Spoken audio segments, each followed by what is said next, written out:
अनंत संसार समुद्र तारा नौकायिताभ्याम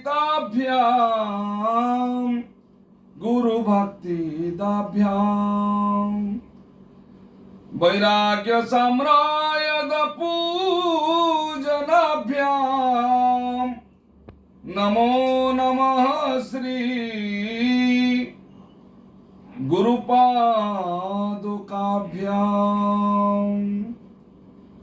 मन्नाथ श्री जगन्नाथ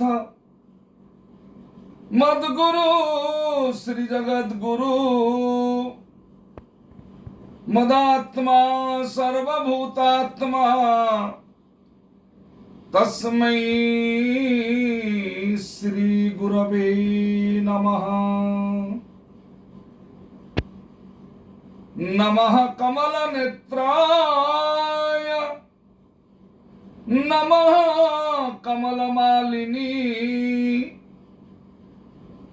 नमः कमल नाभाय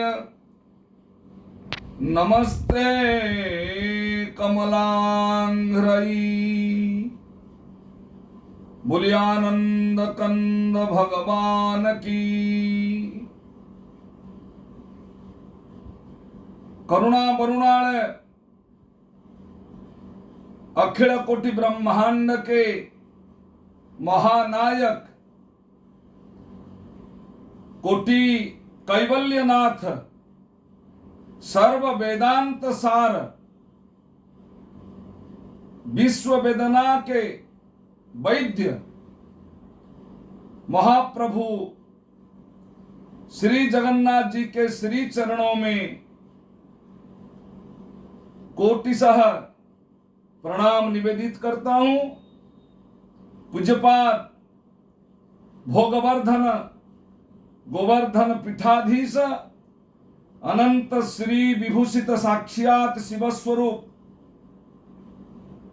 श्रीमद जगद्गुरु शंकराचार्य भगवान महाभाग के श्री चरणों में कोटिशः प्रणाम। अर्चनीय वंदनीय पूज्यपाद स्वामी जी महाराज स्वामी श्री निर्विकल्पानंद सरस्वती जी महाभाग के श्री चरणों में प्रणाम निवेदित करता हूं। इस कार्यक्रम में हम सबको सांकेतिक सूत्र में स्वागत संभाषण दिए हैं हमारे आनंद वाहिनी के राष्ट्रीय अध्यक्षा माननीय श्रीमती डॉक्टर इंदिरा झा जी, हमारे बड़े बहन में आदरणीय डॉक्टर इंदिरा झा जी को प्रणाम निवेदित करते हुए इस पावन अवसर पर अमृतमय संध्या में महाप्रभु श्री जगन्नाथ जी के महिमा इस संदर्भ में सुनने के लिए यांत्रिक विधा में जुड़ने वाले सबको मैं आभार प्रकट करता हूं और आभार प्रकट करता हूं उड़ीसा के आनंद वाहिनी के सारी कार्यकर्ताओं को, क्योंकि आनंद वाहिनी के नेतृत्व में आज की कार्यक्रम संचालित हो रहे हैं। सबको गोवर्धन मठ पुरी की ओर से पीठ परिषद अंतर्गत आदित्य वाहिनी आनंद वाहिनी की ओर से मैं अभिनंदन और जय जगन्नाथ सबको निवेदित करता हूं। ऐसे मौके पर हम सबको सुयोग मिला कि महाराज श्री के संकलन को तो सांकेतिक सूत्र में हम सब श्रवण करेंगे, बाकी महाप्रभु श्री जगन्नाथ जी के बारे में भी हमको जितने जानकारी है महाराज श्री के आशीर्वाद के द्वारा, गुरुओं के आशीर्वाद के द्वारा वो भी अपनी समय सीमा में आप सबके सामने रखेंगे। लेकिन जैसे डॉक्टर इंदिरा झा जी स्वागत संभाषण के अवसर पर हम सबको चेतना दिए हैं, गोवर्धन पीठ के 145वां श्रीमद जगत गुरु शंकराचार्य भगवान जो श्रीमंदिर के मुख्य महानायक है, पूरे देश के नहीं पूरे विश्व के जगत गुरु शंकराचार्य के पथ पर है, और हम सब के वो प्रातः स्मरणीय गुरुदेव भगवान है, और महाराज श्री का जो संकल्प है उस संकल्प को महाराज श्री के सेना के रूप में कैसे धरातल पर उतारे और क्रियान्वयन करे, और ब्रह्मलोक से दिया हुआ मार्गदर्शन महाराज श्री के माध्यम से कैसे हम सबको प्राप्त हो, ये मैं सर्वप्रथम महाराज श्री के श्री चरणों में प्रातः स्मरणीय भगवान शंकराचार्य महाराज श्री के श्री चरणों में प्रार्थना और विनती करता हूं, ऐसे हम सब के ऊपर कृपा और आशीर्वाद रखें। हम सब बंदर भालू जैसे बानर सेना होके सैनिक होके महाराज श्री का सेवा में लगे रहे।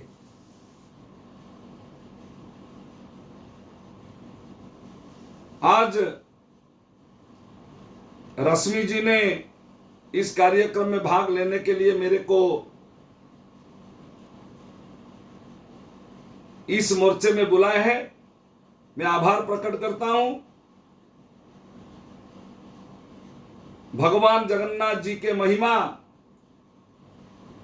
पूरे चतुर्दश भुवनात्मक ब्रह्मांड के जो अधीश्वर है, उनके बारे में कौन बोले, कितने बोले, जितने भी बोले, सत्य युग से कृत युग से अब तक भगवान जगन्नाथ जी के बारे में वो कम ही कम है। तो मैं अपेक्षा रखूंगा कि इसे सीमित समय की सीमा में महाप्रभु के बारे में आप सबको कुछ चर्चा करूंगा।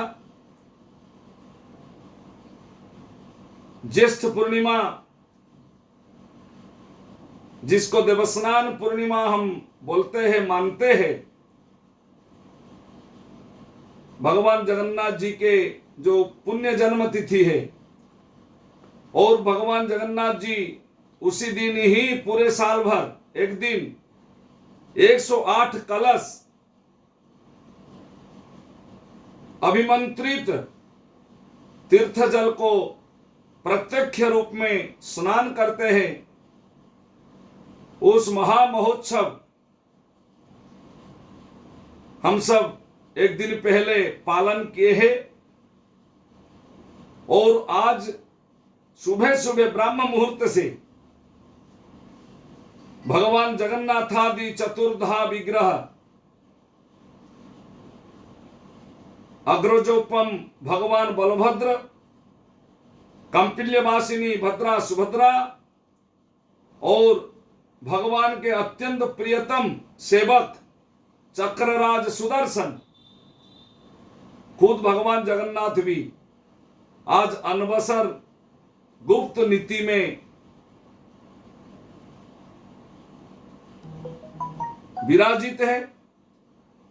और ऐसे अनवसर का नीति 14 दिन चलेगा, जैसे जगन्नाथ चेतना के रीति नीति परंपरा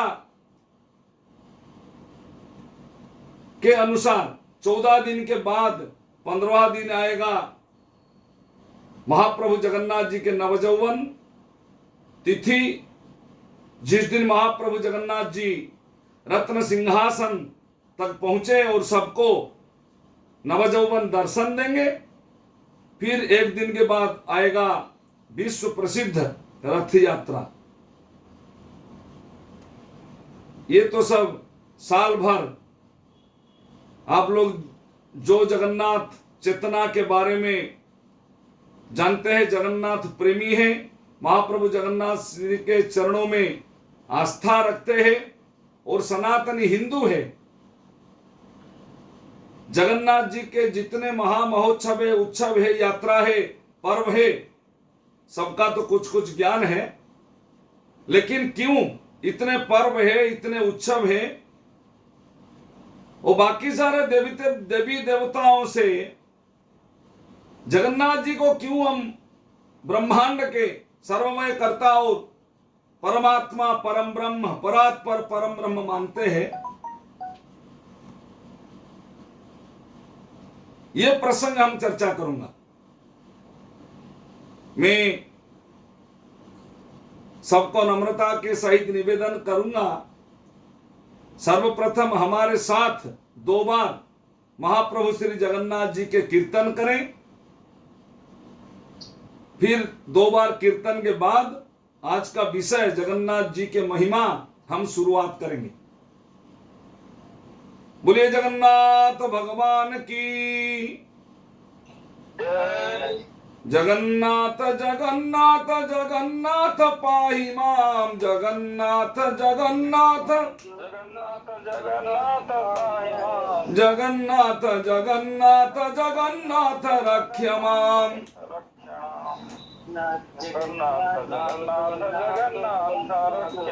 जगन्नाथ पाहि माम, महाबाहु रक्ष माम।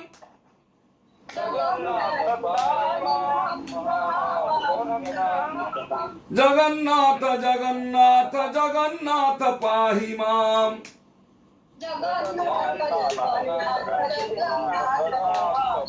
जगन्नाथ जगन्नाथ जगन्नाथ रक्ष माम।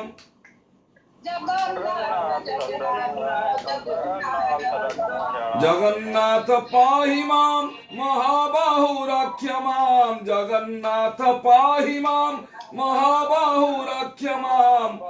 जगन्नाथ जगन्नाथ जगन्नाथ पाहि माम। जगन्नाथ। बोलिए जगन्नाथ भगवान की। बड़ ठाकुर बलभद्र भगवान की, भगवती सुभद्रा देवी की, चक्र सुदर्शन भगवान की, श्री गरुड़ जी महाराज की, जगतगुरु शंकराचार्य भगवान की, आजीर सत्संग की, आज के आनंद की। बोले सच्चिदानंद भगवान की जय।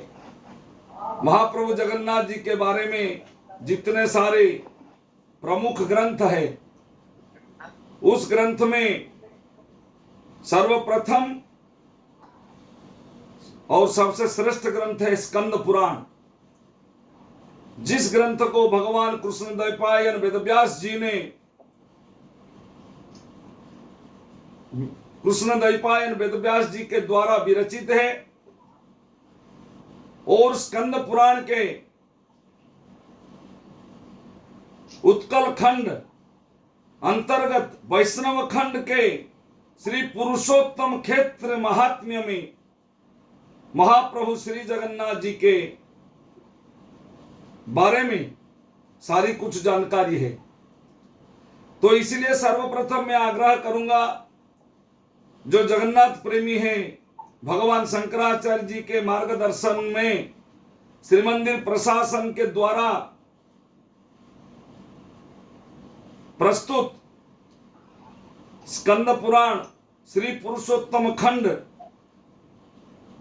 ग्रंथ का संग्रह करें, अध्ययन करें, स्वाध्याय करें और जगन्नाथ जी के बारे में, जगन्नाथ चेतना के बारे में ज्ञान ग्रहण करें। महाप्रभु श्री जगन्नाथ जी सत्ययुग के भगवान है। कृत युग से महाप्रभु श्री जगन्नाथ जी इस दारू विग्रह के स्वरूप में श्री पुरुषोत्तम क्षेत्र नीलाचल धाम पुरी में प्रतिष्ठित है और महाप्रभु श्री जगन्नाथ जी स्वयं प्रतिष्ठित है। यह भी ज्ञान सबका होना चाहिए, क्योंकि महाप्रभु श्री जगन्नाथ अपने इच्छा से यहां श्री पुरुषोत्तम क्षेत्र में विराजित है। हम सबको ये ज्ञान है, मालव के राजा इंद्रदुम्न और राजा इंद्रदुम्न के तपह के बल पर, प्रार्थना के बल पर, देवर्षि नारद के मार्गदर्शन से, भगवान ब्रह्मा जी के आग्रह से ये दारू विग्रह को श्री पुरुषोत्तम क्षेत्र में प्रतिष्ठा किया गया कृत युग में। और जगन्नाथ भगवान एक ही भगवान है, जिस भगवान दो बार प्रतिष्ठित हुए हैं। पहले प्रतिष्ठित हुए हैं ब्रह्मा जी के दिव्य उपस्थिति में, देवर्षि नारद जी के संयोजना में, आचार्य भरद्वाज जी के पौरोहित्य में, कर्ता बन के राजा इंद्रदुम्न सत्ययुग में वैशाख शुक्ल अष्टमी तिथि के सुअवसर पर, अमृतमय अवसर पर जगन्नाथादि चतुर्धा विग्रह का श्री पुरुषोत्तम क्षेत्र में प्रतिष्ठित किया गया था। पहले अश्वमेध यज्ञ किया गया। अश्वमेध यज्ञ के फलस्वरूप सप्त ऋषियों ने प्रार्थना की, महाप्रभु परात्पर परम ब्रह्म जी ने इच्छाकृत दारवतनु, जो विग्रह को भगवान ब्रह्मा जी ने निर्मित किया, वो विग्रह को प्रतिष्ठित किया गया, जिस मंदिर का नाम है श्रीवत्स खंडसाल। जितने सारे हिंदी भाषी है, इस यांत्रिक विधा में मैं नम्रता में निवेदन करूंगा, मेरा टूटा फूटा हिंदी को आप प्रेम से ग्रहण करेंगे, क्योंकि सीमा दीदी भी शामिल हुए हैं। मैं दिखा हूं स्क्रीन में, बाकी सारे पूरे देश में कुछ कुछ प्रमुख कार्यकर्ता लोग, हिंदी भाषी लोग शामिल होंगे। मैं नम्रता के सहित निवेदन करूंगा, मेरा हिंदी को आप प्रेम से ग्रहण करेंगे।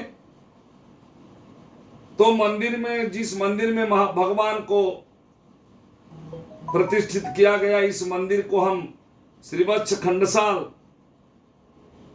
बोलते हैं। और मंदिर का नाम श्री मंदिर है। श्री मंदिर क्यों है?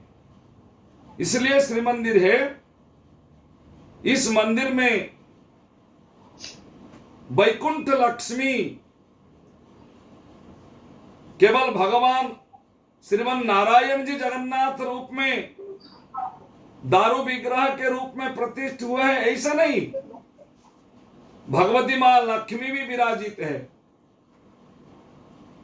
भगवती मां लक्ष्मी जी इस मंदिर के प्रांगण में है, इसलिए इस मंदिर को पूरे विश्व श्री मंदिर मानते हैं। और जगन्नाथ मंदिर में चारों द्वार है, पूर्व पश्चिम उत्तर दक्षिण। जगन्नाथ मंदिर में बहुत सारे ऐसे आदि देवताओं का मंदिर है।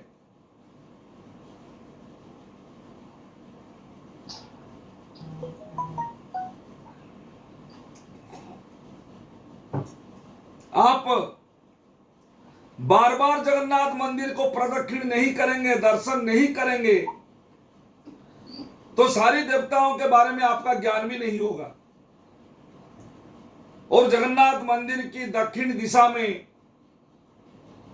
भगवान आदि शंकराचार्य जी के द्वारा प्रतिष्ठित मुक्ति मंडप है। उस विषय को तो हम आगे चर्चा करेंगे।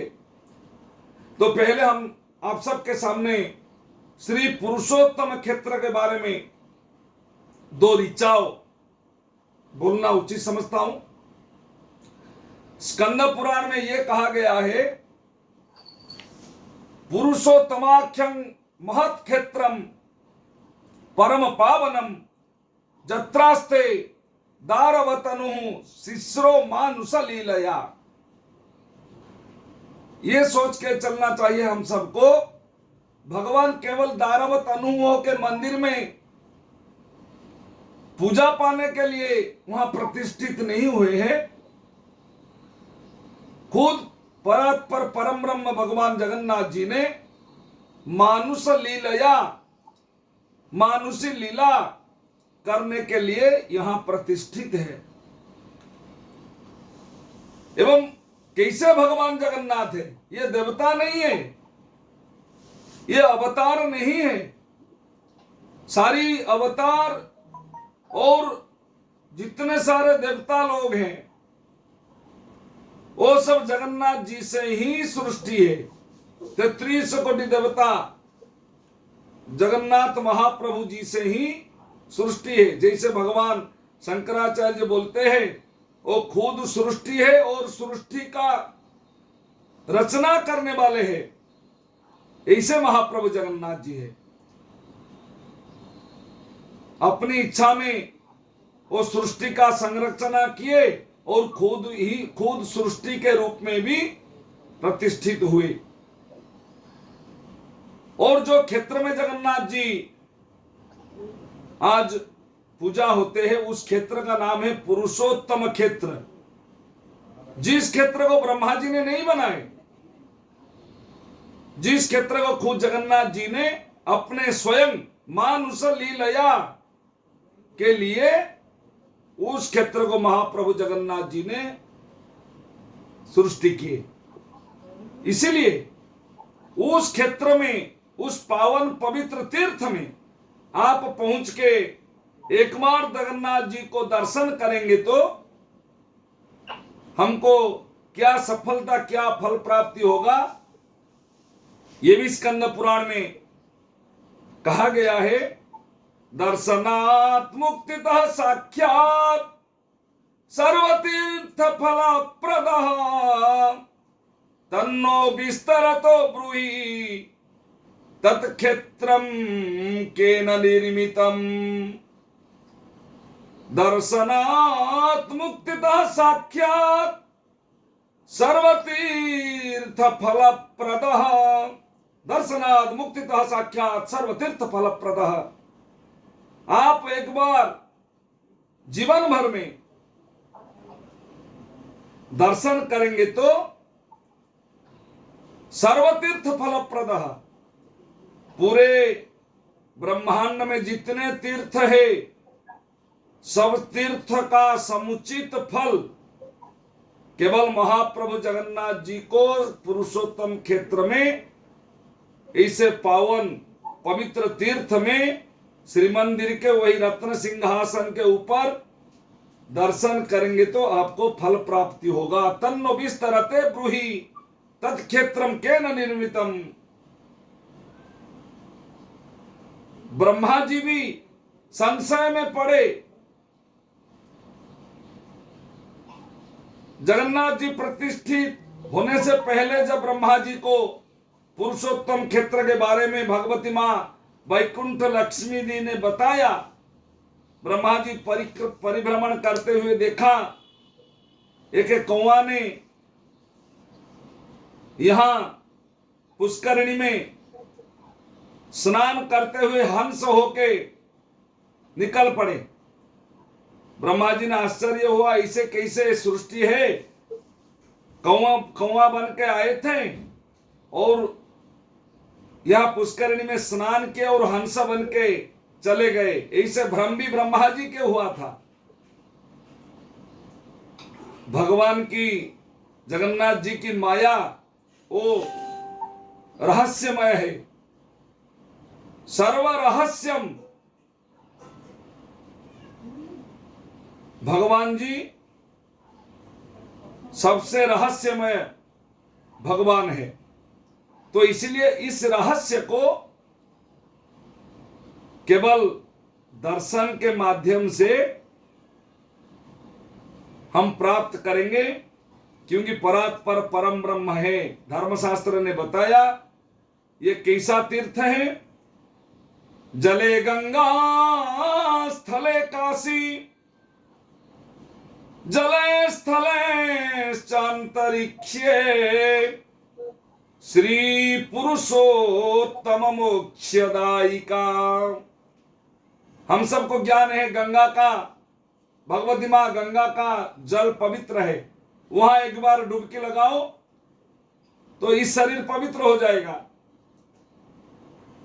काशी विश्वनाथ जी का दर्शन करते हुए काशी में स्थल विशेष में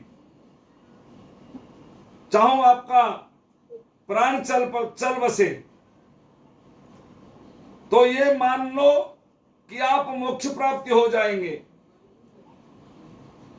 लेकिन जल विशेष में गंगा, स्थल विशेष में काशी, लेकिन पुरुषोत्तम क्षेत्र कैसे है? जले गंगा स्थले काशी, जले स्थले अंतरिक्षे, श्री पुरुषोत्तम मोक्षदायिका। केवल जल विशेष में नहीं, स्थल विशेष में भी नहीं, अंतरिक्ष में भी, आकाश मार्ग में भी, चाहे आपका प्राण चल बसे, मुक्ति ही मुक्ति, आप मोक्ष प्राप्ति होंगे। ऐसे श्री पुरुषोत्तम क्षेत्र है। और महाप्रभु जगन्नाथ जी कीर्तन प्रिय है। इस क्षेत्र को तो हम व्यंजन क्षेत्र मानते हैं। जिस क्षेत्र में जितने सारे भोग महाप्रभु के सामने लगा जाता है पूरे ब्रह्मांड में, ऐसे कोई प्रतिष्ठित तीर्थ नहीं, प्रतिष्ठित देवस्थल नहीं, प्रतिष्ठित शिवालय नहीं, शक्तिपीठ नहीं। इतने सारे प्रसाद सुबह से लेकर रात पहुड़ तक किसी देवताओं के भगवान के सामने लगता है। तो इसे इस क्षेत्र को व्यंजन क्षेत्र माना जाता है। जिस क्षेत्र में पवित्र एकादशी तिथि में महाप्रसाद को 100 बार एकादशी का फल प्राप्ति माना जाता है।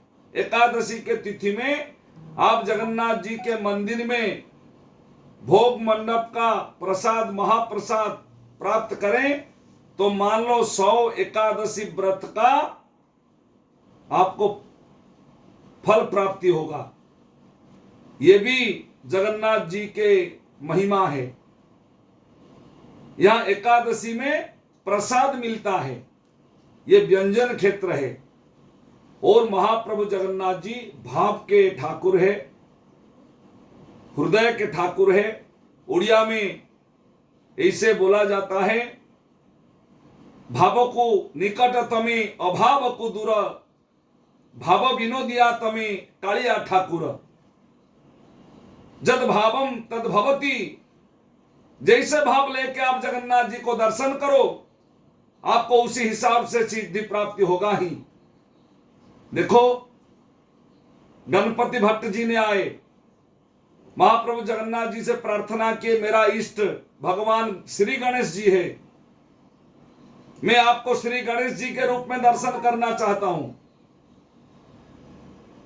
ये तो ज्यादा साल पिछले की बात नहीं है, 500 साल पिछले की बात है। तो भगवान जगन्नाथ जी ने आशीर्वाद दिए और गणपति भट्ट जैसे भक्त ने महाप्रभु श्री जगन्नाथ जी को श्री गणेश के रूप में दर्शन किए। गोस्वामी तुलसीदास जी जगन्नाथपुरी में पहुंचे। उनका इष्ट महाप्रभु श्री राम है, राघवेंद्र सरकार है। और रत्न सिंहासन पर महाप्रभु जगन्नाथ बलभद्र सुभद्रा जी को दर्शन करते हुए उनको कष्ट लगा, ये तो मेरा इष्ट नहीं है, ये तो मेरे इष्ट परम ब्रह्म भगवान श्री राम है। ये ऐसे कैसे रूप में यहां रत्न सिंहासन पर परमात्मा परम ब्रह्म विराजित है। गोस्वामी तुलसी ने प्रार्थना किए, आप परात्पर परम ब्रह्म है तो मैं मेरे इष्ट के रूप में आपको देखना चाहता हूं। भगवान जगन्नाथ जी ने उसी दिन से, ज्यादा साल की बात नहीं है, ये भी 500-600 साल की बात है, महाप्रभु जगन्नाथ जी ने फिर भगवान राम, लक्ष्मण और भगवती सीता के रूप में उद्भासित हुए। उसी दिन से महाप्रभु जगन्नाथ जी का श्री रघुनाथ वेश, जिस वेश को विरल वेश मानते हैं, उस वेश चलते हैं जगन्नाथ मंदिर में। और गोस्वामी तुलसी जी ने उद्घोषित किया, जोई राम सोई जगदीशा, मेरे प्यारे इष्ट राम जो है वो ही महाप्रभु जगन्नाथ जी है। और गोस्वामी जी ने रामचरितमानस में बालकांड में क्या लिखा, जगन्नाथ जी को दर्शन करते हुए, बिनु पद चलहि सुनहि बिनु काना, कर बिनु करहि करम विधि नाना, आनन रहित अमित रस भोजी, बिनु बानी बक्ता बड़ जोगी। वो दर्शन करते हुए दर्शन किए, जगन्नाथ जी का कान नहीं है, आंख नहीं है, अधरामृत नहीं है, हाथ नहीं है, पांव नहीं है, लेकिन सब है। बिनु पद चल ही, पांव नहीं है, लेकिन इस पूरे ब्रह्मांड को प्रदक्षिण करने वाले वो महाप्रभु जगन्नाथ जी है। सुनहि बिनु काना, ऐसे आप विग्रह को दर्शन करेंगे तो कान नहीं है, लेकिन जितने सारे जीव जगत, प्राणी जगत, सबका दुख विमोचन करने वाले, इसीलिए महाप्रभु जगन्नाथ जी को आर्त त्राण पतित पावन और भावग्राही भी भक्त बोलते हैं, क्योंकि वो सबके आर्तता को सुनने वाले हैं और वो पतित को उद्धार करने वाले हैं। आप श्रीमंदिर को दर्शन करेंगे, श्रीमंदिर के अग्रभाग में नील चक्र है, नील चक्र के ऊपर है जो बाना है, नेत है, ध्वजा है, उनको क्या माना जाता है, पतित पावन उनका नाम है। नील चक्र भी अपने सिर पर पतित पावन ध्वजा को ग्रहण कर लिया। क्यों? पूरे ब्रह्मांड को यह संदेश है, महाप्रभु अपने पतित भक्तों को उद्धार करने के लिए यहां विराजित है श्री मंदिर में। तो इसीलिए भगवान कीर्तन प्रिय है। स्कंद पुराण में भी ये वर्णना है, जस्य संकीर्तना देव सकलम लियते तमः, स्कंदेन कथितम पूर्वम श्रुत्वा शंभोर मुखाम्बुजात्। कैसे बात है, स्कंद पुराण जगन्नाथ जी के बारे में कौन किसी को बोला, ये ज्ञान भी आप लोग का होना चाहिए। भगवान ब्रह्मा जी ने महाप्रभु जगन्नाथ जी के अमृतमय दिव्य लीला सर्वप्रथम भगवान देवदेव महादेव आशुतोष शिव जी को बोले हैं, और भगवान शिव जी ने अपने प्रियतम पुत्र स्कंद भगवान कार्तिकेय को बोले हैं, और भगवान कार्तिकेय भगवान स्कंद ने महाप्रभु जगन्नाथ जी के दिव्य लीला आदि मुनि महर्षि जैमिनी को बोले हैं, और महर्षि जैमिनी जी ने महाप्रभु जगन्नाथ जी के दिव्य अमृतमय कथा प्रसंग को धरातल पर उतारे। इसलिए स्कंद पुराण में उत्कल खंडा अंतर्गत वैष्णव खंड में श्री पुरुषोत्तम क्षेत्र महात्म्य भगवान कृष्णद्वैपायन वेद व्यास जी ने शुरू किए हैं जैमिनी उवाच से। और भगवान जैमिनी स्कंद पुराण का प्रथम श्लोक क्या लिखे है? नारायणं नमस्कृत्यं नरं चैव नरोत्तमं देवी सरस्वतीं व्यासं ततो जयमुदीरयेत्। भगवान श्रीमन नारायण को स्मरण करते हुए, प्रणाम निवेदित करते हुए जैमिनी जी ने स्कंद पुराण वर्णना शुरू किए। उस स्कंद पुराण में जैमिनी जी ने जो भगवान स्कंद से सुने थे, कार्तिकेय जी से सुने थे, स्कंद जी ने बताया, ये खुद मैं नहीं बोलता हूं। श्रुत्वा संभोर मुखाम्बुजात् जस्य संकीर्तना देव सकलम लीयते तमः स्कंदेन कथितम पूर्वम श्रुत्वा संभो मुखाम्बुजात्। स्कंद ने जैमिनी जी के सामने बोला कि मैं शिव जी के मुखार बिंद से ये सुनता हूं कि महाप्रभु जगन्नाथ जी संकीर्तन प्रिय है, तो इसलिए आप दर्शन तो करेंगे ही, दर्शन के साथ साथ ही महाप्रभु जगन्नाथ जी का संकीर्तन भी करना चाहिए।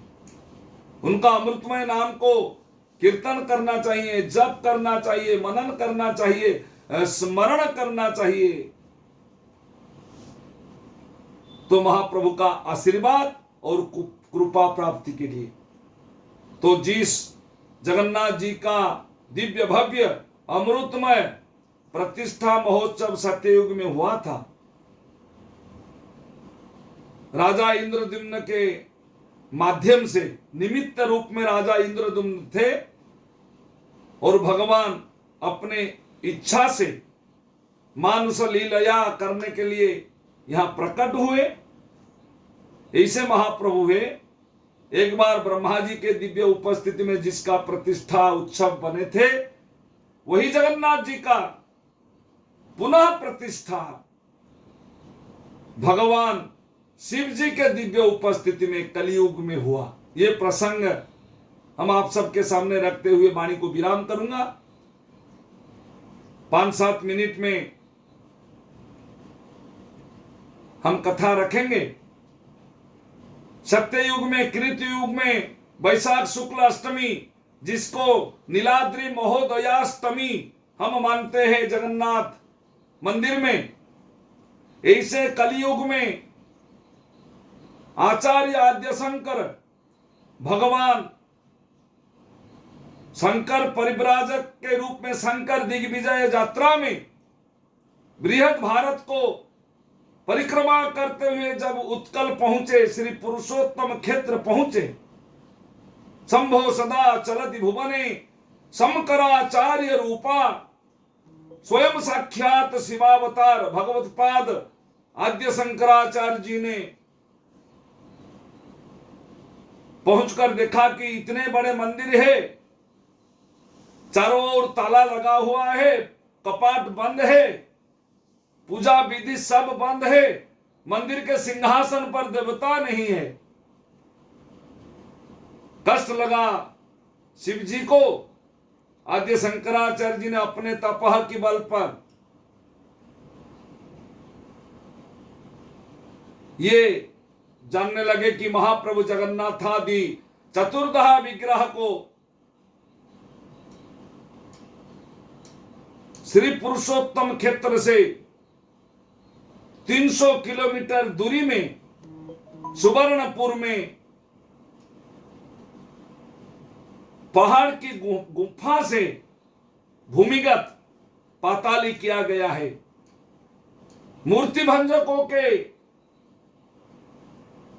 द्वारा महाप्रभु को नष्ट कर न दिया जाए, अपहरण कर न दिया जाए, इस भय में उस समय के जो उत्कल के नरेश थे, वो दुर्बल शासक ने महाप्रभु को पाताली किए थे, जगन्नाथ, बलभद्र, सुभद्रा और सुदर्शन जी को। और वो पाताली समय सीमा 100 लगभग 44 साल हुआ, वर्ष हुआ। राजाओं का 3 पीढ़ी अतिक्रम कर गया। मान लो 150 साल मंदिर के बाहर थे महाप्रभु जगन्नाथ मंदिर, सबसे लंबा समय। जितने बार महाप्रभु जगन्नाथ जी मंदिर के बाहर गए, सबसे लंबा समय थे वही मूर्ति भंजकों के समय में। बौद्ध और जैन तंत्रों के द्वारा प्रभावित होके ये मंदिर बंद ना हो जाए, ब्रह्म को नष्ट कर न दिया जाए, इस भय को लेके भगवान को तो पाताली किया गया था। और भगवान आचार्य आद्य शंकर जी ने उस समय के जो उत्कल के नरेश थे उनको आदेश किया, परामर्श दिया, वहां देवताओं को पाताली किया गया है, वहां से देवताओं को उद्धार करके पुनः प्रतिष्ठा किया जाए। और भगवान आद्य शंकराचार्य के प्रभाव से प्रभावित होके उत्कल के नरेश जी ने तत्क्षणात, जैसे भगवान आद्य शंकर ने आदेश किए, वनयाग पद्धति में जो लिखा गया है शास्त्रों में, वनजाग पद्धति में चतुर्धा विग्रह को पाताली स्थिति से उद्धार किए।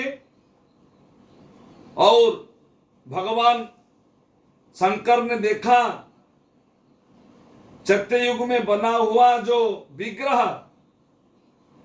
और वो दारू विग्रह होने के कारण 144 साल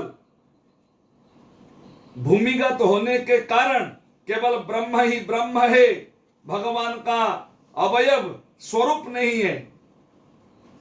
कैसे उनको स्वरूप दिया जाए, उनका विग्रह बना जाए, ये भी आचार्य आद्य शंकर ने मार्गदर्शन किए। और आप जब पूरी श्री मंदिर के अंदर घुसेंगे, आपको मंदिर का 4 भाग में विभाजित है। ये सबको जानना भी मैं उचित समझता हूं। 4 भाग में मंदिर को विभाजित किया गया है। पहला भाग है जहां रत्न सिंहासन गर्भगृह है, उनको हम मानते हैं विमान। उसके सामने जो बड़े वाला मंडप है, भवन है, उसको बोला जाता है जगमोहन। जगमोहन के सामने जो मुखशाला है, जो भवन है, उनको माना जाता है नाट मंडप। और नाट मंडप के पीछे जहां रोज महाप्रभु को प्रसाद लगता है, भोग लगता है, उसको बोला जाता है भोग मंडप। ये प्रावधान भी भगवान आद्य शंकराचार्य जी ने दिए। और भोग मंडप के आगे श्री गरुड़ जी का जो खंभ है, मंदिर के बाहर सिंह द्वार में श्री अरुण जी का स्तंभ है जो पत्थर में निर्मित है। मंदिर के अंदर जगन्नाथ जी के रत्न सिंहासन के सामने जो गरुड़ जी बैठे हैं, वो स्तंभ में नहीं बैठे हैं, वो खंभ में बैठे हैं। उसको गरुड़ खंभ मानते, वो लकड़ी में है, काष्ठ निर्मित खंभ है, कई हजारों साल पुराने खंभ है। वो खंभ के सन्निकट आचार्य आद्य शंकर जी ने रत्न सिंहासन में जगन्नाथादि चतुर्धा विग्रह को स्मरण किए। ये सौभाग्य की बात है। आज हम सबको जगन्नाथादि चतुर्धा विग्रह दर्शन करने के लिए सुलभ है, तो उसके कारण कौन है, निमित्त कौन है? जगन्नाथ जी को पुनः प्रतिष्ठा करने के लिए जो नायक है वो कौन है? नो स्वयं भगवान शिव जी है, शिवावतार आद्य शंकराचार्य जी ने है। और पूरे विश्व में सबसे जो चर्चित जगन्नाथ जी का अष्टक है, जिसको जगन्नाथाष्टक हम बोलते हैं। हम सब तो जानते हैं, इंदिरा बहन, सीमा बहन, जितने सारे गोवर्धन पीठ के शिष्य है, सेवक है, सब तो ये ज्ञान है जगन्नाथाष्टक के बारे में। ये भी भगवान आद्य शंकराचार्य कृत है, जो अद्वैत वेदांत के सबसे मार्तंड विद्वान है, जो निर्गुण निराकार परात्पर परम ब्रह्म का ही प्रमुख सेवक है भगवान शिव जी। उन्होंने जगन्नाथ जी को जैसे अष्टक के माध्यम से प्रार्थना किया, विश्व में अब तक ऐसे कोई मनीषी महापुरुष नहीं आए हैं जो ऐसे जगन्नाथ जी का वर्णना करें। मैं एक अष्टक आप सबके सामने पाठ करता हूं, सबसे प्रिय है। कदाचित कालिंदी तत विपिन संगीत करबो, मुदाभिरी नारी बदन कमला स्वाद मधुपः, रमा शंभो ब्रह्मा मरपति गणेशार्चित पदो, जगन्नाथ स्वामी नयन पथगामी भवतु मे। जगन्नाथ स्वामी नयन पथगामी भवतु मे। श्रीमद् आद्य शंकराचार्य कृत श्री जगन्नाथाष्टकम। तो आचार्य आद्य शंकर जी ने जगन्नाथाजी चतुर्था विग्रह को पुनः प्रतिष्ठा किए। कौन सी तिथि में? पहले कृत युग में वैशाख शुक्ल अष्टमी में नीलाद्रि महोदयाष्टमी जिसको हम मानते हैं, उसी दिन राजा इंद्रदुम्न के द्वारा प्रतिष्ठित हुए थे ब्रह्मा जी के दिव्य उपस्थिति में। और पुनः प्रतिष्ठा कलियुग में आज से 2507 साल पहले वैशाख शुक्ल दशमी भगवान आचार्य आद्य शंकर के दिव्य उपस्थिति में अपने प्रियतम शिष्य भगवान पद्मपाद जी के पौरोहित्य में पूरे बृहद भारत से कोने कोने से बुलाया गया श्रोत्रिय मूर्धन्य पंडित विद्वान ब्राह्मणों के माध्यम में जगन्नाथादि चतुर्धा विग्रह का पुनः प्रतिष्ठित किया गया। और उसी दिन आचार्य आद्य शंकर ने, भगवान शंकर ने गोवर्धन पीठ का प्रतिष्ठा किया और अपने प्रियतम शिष्य भगवान पद्मपाद जी को गोवर्धन पीठ के आचार्य के रूप में उद्घोषित किए। केवल उद्घोषित नहीं किए, उनके साथ साथ ही जगन्नाथ मंदिर के सारी व्यवस्थावली, रीति नीति, परंपरा सबके मुखिया के रूप में, महानायक के रूप में उद्घोषित किए। और उसी समय से अब तक 2500 साल बीत गए हैं। 144 पूर्वाचार्य भगवान शिवलोक गमन कर चुके हैं। वर्तमान के जो पूज्यपाद शंकराचार्य भगवान है वो 145वां श्रीमद जगत गुरु शंकराचार्य। ऐसे स्वर्णिम इतिहास के प्रवाहमान स्रोत अब तक 2500 साल से गोवर्धन पीठ में और श्री जगन्नाथ मंदिर में चल रहे हैं।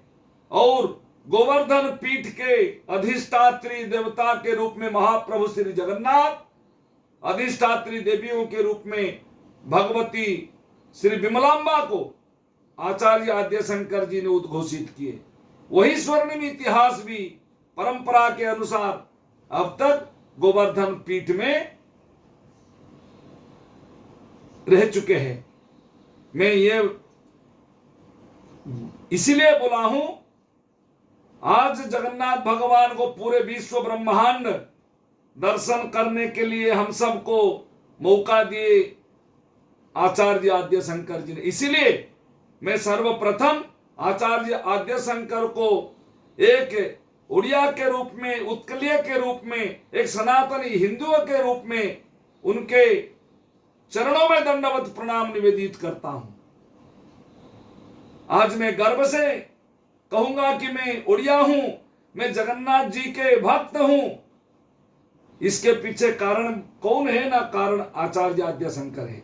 सज्जनों, देवियों, माताओं, भाइयों और बहनों, मैं कितने घंटे बोलने से भी जगन्नाथ जी के बारे में सारी जानकारी हमको उपलब्ध नहीं हो पाएगा। समय समय पर ऐसे हम यांत्रिक विधा में तो महाप्रभु के बारे में तो लीला श्रवण करेंगे, लेकिन मैं ये आप सबको एक पृष्ठभूमि के जानकारी, गोवर्धन पीठ और शंकराचार्य परंपरा और श्री मंदिर कैसे सत्य युग से अब तक जगन्नाथ मंदिर का जो महिमा, शास्त्रीय नीति और रीति के विषय पर आप लोगों को सम्यक केवल सूचनात्मक विवरण प्रदान किए, लेकिन ये भी पुनः आपको बोलना उचित समझता हूं। द्वारिका में आप द्वारिकाधीश को दर्शन करते हैं, बद्रीनाथ में बद्री विशाल जी को दर्शन करते हैं, रामेश्वर में रामनाथ रामेश्वर भगवान को दर्शन करते हैं, लेकिन पुरी में पुरीनाथ को आप दर्शन नहीं करते हैं। आप पुरी में किसको दर्शन करते हैं ना, महाप्रभु श्री जगन्नाथ जी को ही दर्शन करते हैं। इसलिए आए, वही महाप्रभु जगन्नाथ जी को दर्शन करें। और शास्त्र क्या बोले, ये एक श्लोक उच्चारण करके मैं वाणी को विराम करूंगा। शास्त्र में ये बोला गया, भगवान ही दर्शन प्रिय है। और साल में 2 बार जगन्नाथ जी अपने रत्न सिंहासन से बाहर उतरते हैं। विश्व में ऐसे कोई देवपीठ नहीं है जिस देवपीठ के अर्चा विग्रह को सिंहासन से निकाला जाएगा। एक ही स्थान है जगन्नाथ पुरी, श्री मंदिर पुरी में। एक बार आते हैं ज्येष्ठ पूर्णिमा, देवस्नान पूर्णिमा में, और दूसरी बार आते हैं, बाहर निकलते हैं श्री गुंडीचा यात्रा, जिसको हम घोष यात्रा, रथ यात्रा मानते हैं। क्यों बाहर निकलते हैं ना, सबको दर्शन देने के लिए निकलते हैं, सबको दर्शन देने के लिए निकलते हैं। आचार्य आद्यशंकर ने ये प्रावधान करके गए, ये हिंदू रेस्ट्रिक्टेड टेम्पल है, केवल सनातनी हिंदू ही इस मंदिर के अंदर आके महाप्रभु को दर्शन करेंगे। तो बाकी सारे लोग, जनता जनार्दन कैसे दर्शन करेंगे? इसलिए भगवान 2 बार पतितों को दर्शन देने के लिए बाहर निकलते हैं।